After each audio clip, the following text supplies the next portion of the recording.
हरे कृष्णा, राधे राधे। आज हम सुनेंगे राजा बलि की कथा। प्रहलाद जी के नाती तथा विरोचन के पुत्र राजा बलि भगवान के परम भक्त हुए।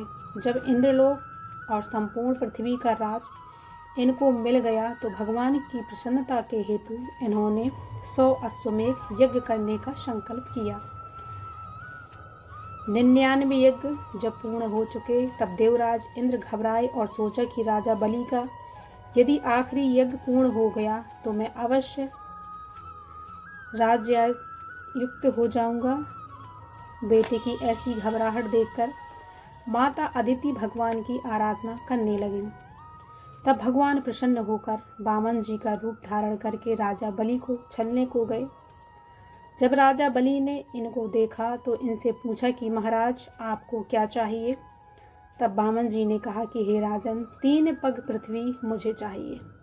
राजा के गुरु शुक्राचार्य जो पास में ही बैठे थे भगवान का यह कपट रूप ताड़ गए और राजा से शवहाल कहकर प्रतिज्ञा बद्ध होने के लिए निषेध किया।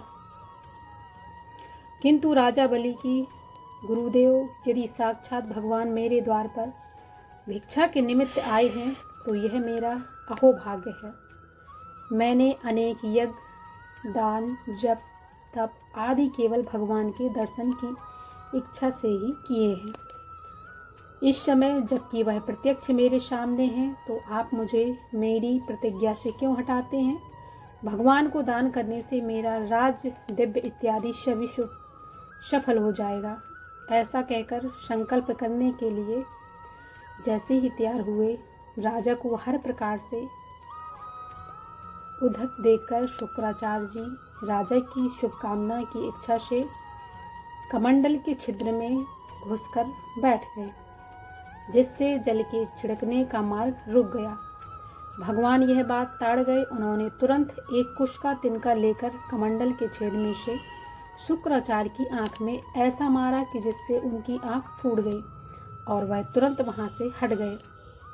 तब राजा बलि ने कमंडल से जल लेकर संकल्प किया। संकल्प को रुकने पर भगवान ने अपना विराट रूप धारण किया और 2 ही पग में सारी पृथ्वी नाप ली। तीसरे पग के लिए राजा को बांध दिया और कहा कि अब इसके लिए स्थान बताओ। तब राजा ने कहा कि धर्मशास्त्र के अनुसार समस्त पृथ्वी से दूने मूल का मेरा यह शरीर है, अतएव तीसरे चरण के बदले में यह शरीर उपस्थित है, इस पर चरण रखिए। तब भगवान प्रसन्न हुए और राजा की यह राजा बलि विश्वास और भक्ति पूर्वक अपने धर्म पर दृढ़ है, इसलिए इस पर कृपा करनी चाहिए।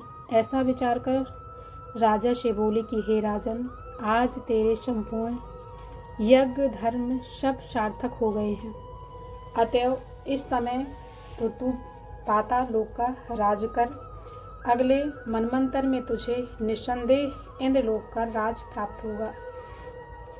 तब राजा बलि हाथ जोड़कर बोला कि हे कृपा सिंधु भक्त वत्सल भगवान, यह राज इत्यादि तो सब एक सांसारिक बखेड़ा है। अब तो मेरी केवल यही इच्छा है कि सदा आपके चरणारविंद में रहकर आपका दर्शन करता रहूं। तब भगवान ने राजा बलि से पाताल लोक का राज करने के लिए आग्रह किया और आप स्वयं सदा के लिए द्वार पर विराजमान हो गए। अब इसमें यह विचारना चाहिए कि भगवान ने अपने भक्त के साथ कपट किया, इस कारण अपने उस कपट रूप में यह दंड दिया कि उस रूप में सदा के लिए राजा के द्वारपाल हो गए। तब भला और कोई यदि भगवान के भक्त के साथ कपट करेगा तो उनको ना मालूम कितना दंड भोगना पड़ेगा। जय जय श्री राधे।